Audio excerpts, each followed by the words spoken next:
يا من صليت بكل الأنبياء، يا من في قلبك رحمة للناس، يا من ألفت قلوبا بالإسلام يا حبيبي.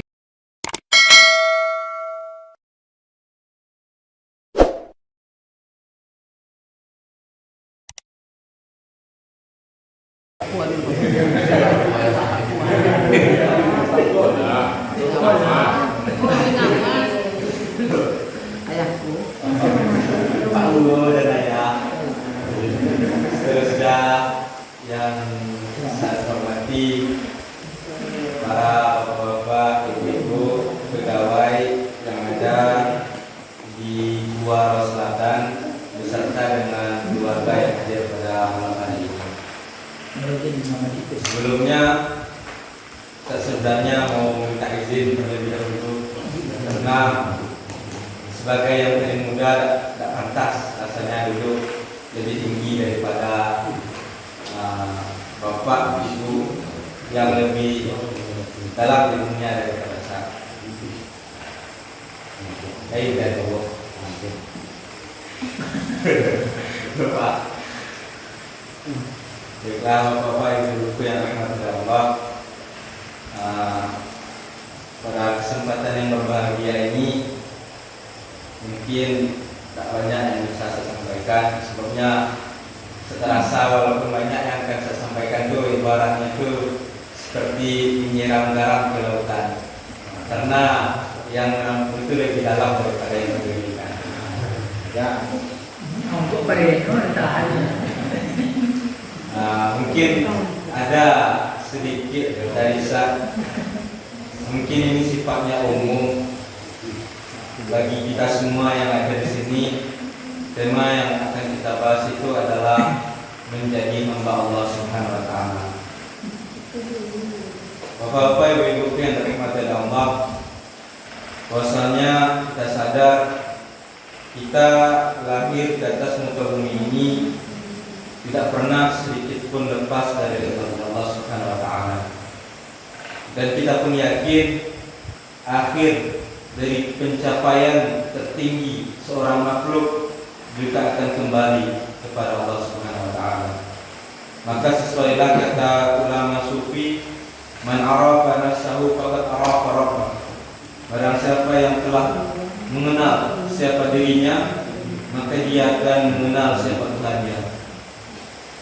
Kalau kita renungkan dalam-dalam Bapak Ibu yang dirahmati Allah, kita ini semuanya berasal dari Allah, sedang berada di bumi Allah dan akan kembali kepada Allah.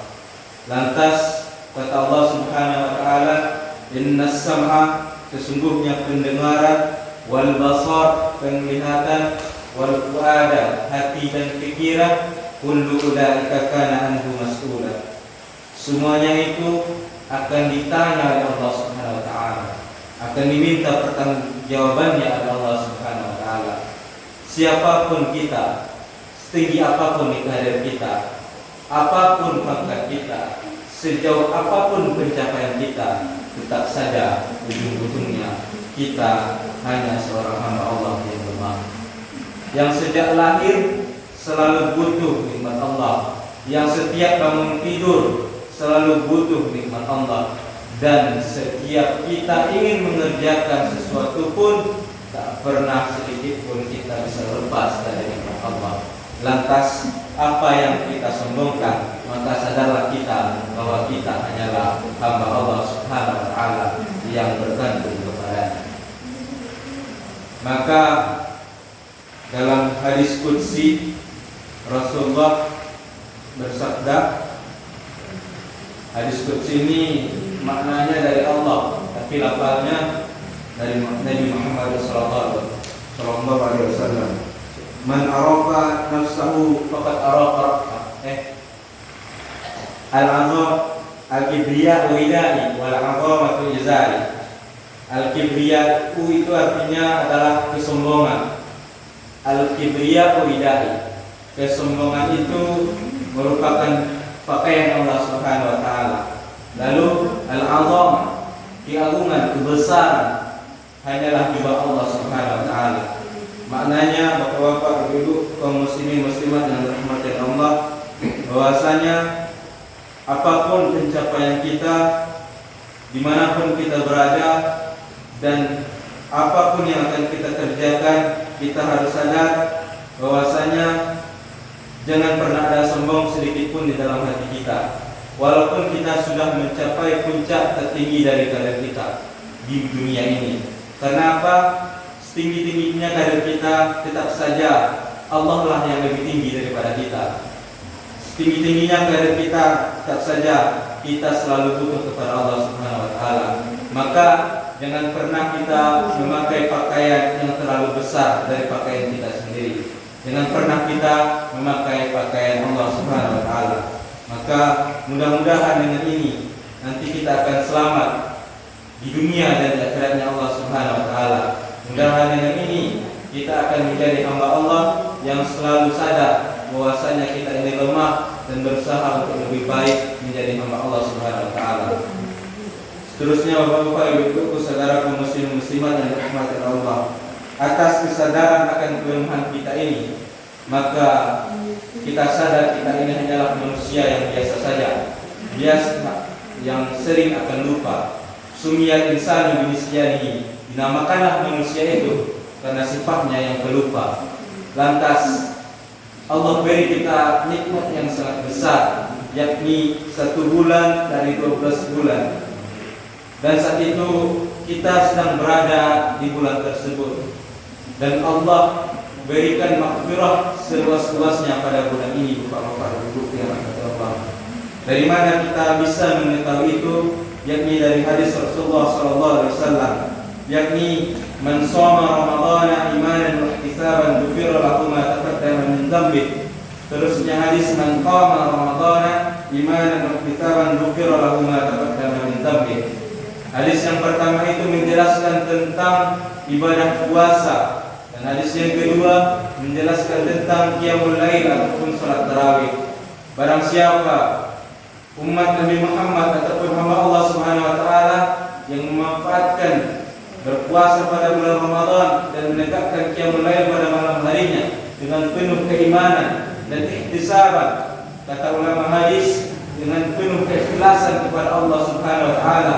Walaupun ada beberapa ulama yang menafsirkannya dengan penuh perhitungan, tapi menurut ilmu gharibul hadis ataupun memahami makna yang asing dalam hadis, makna yang lebih tepat adalah maknanya ikhlas kepada Allah Subhanahu wa taala, yakni dengan penuh keimanan dan ikhlas kepada Allah Subhanahu wa taala.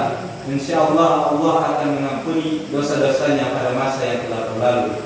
Seterusnya, pada malam hari ini kita berada pada malam yang ke-26 dan kita masih berada pada 10 malam terakhir. Kata ulama, 10 malam terakhir merupakan malam yang berpotensi adanya malam Lailatul Qadar, yakni kata Allah dalam surah Al-Qadar ayat yang ketiga, Lailatul Qadri khairum min alf syahr. Pada malam Lailatul Qadar ini lebih mulia daripada 1000 bulan. Atas besarnya nikmat Allah ini, Rasulullah juga bersabda, man yakum Lailatul Qadri imanan wa ihtisaban ghufira lahu ma taqaddama min dhanbi. Barang siapa yang menegakkan malam Lailatul Qadar dengan penuh keimanan dan keikhlasan karena Allah, insyaallah Allah akan mengampuni dosanya yang telah berlalu. Lantas bagaimana cara kita menegakkan malam Lailatul Qadar? Bapak Ibu yang rahmati Allah, ada 4 kata ulama kita.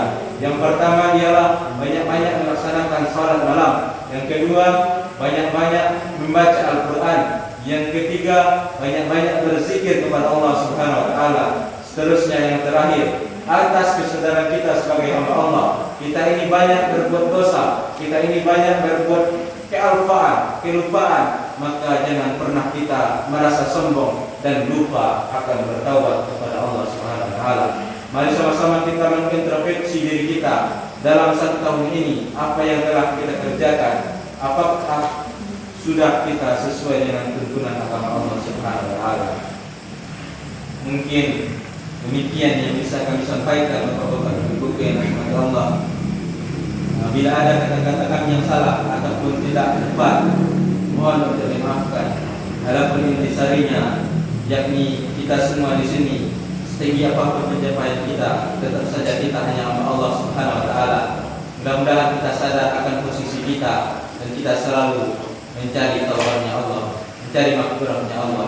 Mudah-mudahan pada hari Idul Fitri, hari raya tersebut, kita benar-benar fitri dan benar-benar suci, ibaratnya seorang bayi yang baru lahir dari rahim orang tuanya. Amin, amin ya rabbal alamin. Mudah-mudahan kita semua yang ada di sini Allah kumpulkan di surganya nanti. Amin. Wabillahi taufiq wal hidayah. Assalamualaikum warahmatullahi wabarakatuh.